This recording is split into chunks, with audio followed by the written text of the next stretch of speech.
Penguin Random House Audio presents Becoming Queen Victoria, The Unexpected Rise of Britain's Greatest Monarch by Kate Williams. Read for you by Katharine Mcewan. Introduction. The English like queens.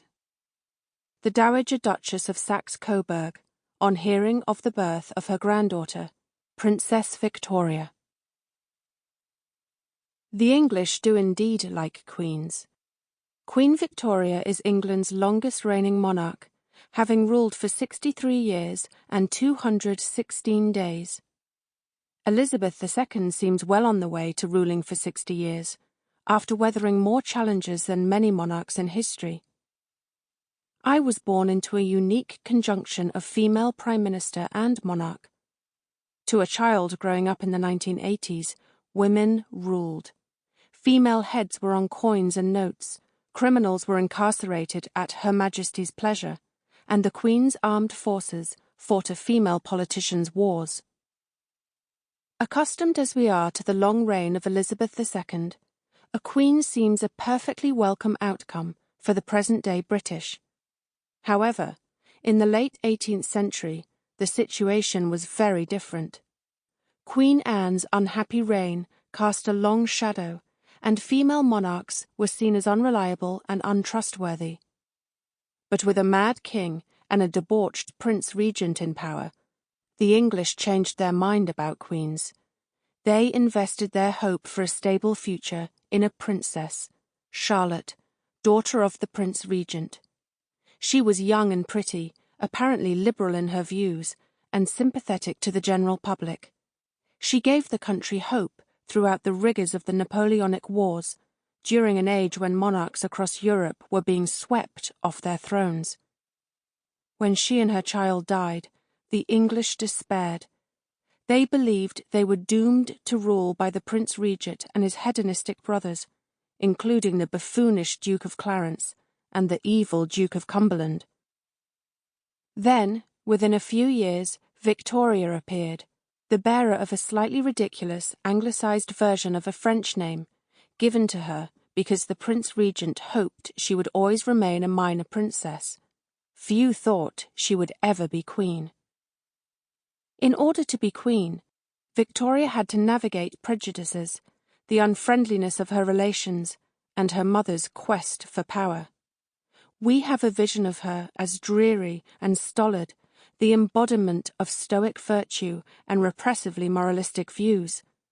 But as a girl she was passionate, impulsive, and eager for gaiety. The idea of Victoria, young, fresh, liberal, and seemingly concerned with the plight of her people, kept the British hopeful throughout the largely appalling reigns of George IV and William IV. When she became queen at the age of 18 years, 3 weeks and 3 days, an era of drunken, selfish kings who cared only for their own privilege came to a much-needed end.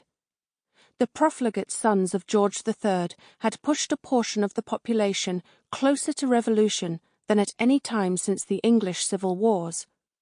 Had the next king after William been his brother, the universally detested Ernest, Duke of Cumberland, a notorious blackguard suspected of blackmail, incest, and murder, then the fate of the monarchy might have been spectacularly different. This book tells the story of the transition of the monarchy to its modern form and explores how the survival of the institution we know today was in part due to Charlotte and Victoria.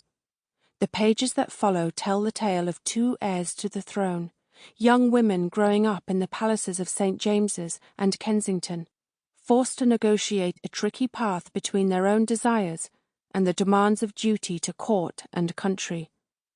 Both would have to battle against their parents and the intrigues of the court, one dying tragically, the other becoming a veritable symbol of Britishness and an apotheosis of queenship. This is their story. Prologue. Kensington Palace, London, June 20th, 1837. The Duchess of Kent had been praying for years that King William IV, George IV's brother and successor, would die before her daughter Victoria reached the age of 18. She wanted to be regent in order to secure riches and power for herself and her beloved adviser, John Conroy. The king hated the Duchess, and he was grimly intent on holding on to power.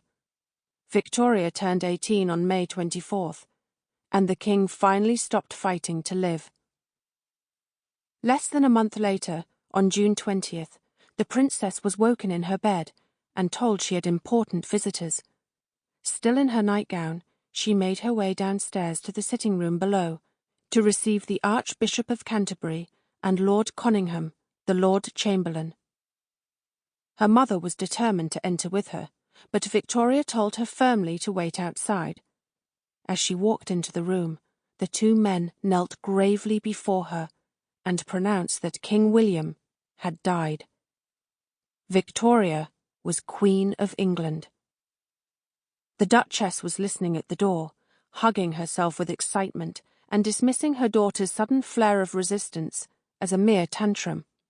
She had no doubt that she would be able to control every aspect of Victoria's life. The Duchess had devoted every moment of the past 18 years to positioning herself as the real power behind the throne, spying on her daughter relentlessly, forcing her to share a bedroom with her, and inspecting all her diaries and correspondence. Victoria had very different ideas. As soon as her eminent visitors had departed, she issued her first command as queen. She wished to spend an hour alone. From that point, she meant to make clear, she would rule alone. And yet Victoria herself would not have existed if it had not been for the death of Princess Charlotte, daughter of George IV, the queen who never was. Her short life and sudden death changed the course of British royalty forever. A portrait of George III and Queen Charlotte hangs in Kew Palace in West London. Surrounded by rosy, happy children, they appear the ideal, jolly, vital 18th century family. After Queen Anne died without issue in 1714, George, Elector of Hanover, had become the very unpopular George I of England. The first Hanoverian monarch was 52nd in line to the throne, hardly spoke English, and had little interest in his country, but he was the nearest Protestant. He was repeatedly threatened by the sons of James II, the deposed Stuart king, but by the second half of the 18th century it looked as though the monarchy was safe. The thrifty George III was beloved for his moral rectitude, his plain speaking, and his fondness for staying at home in England with his submissive, fecund queen.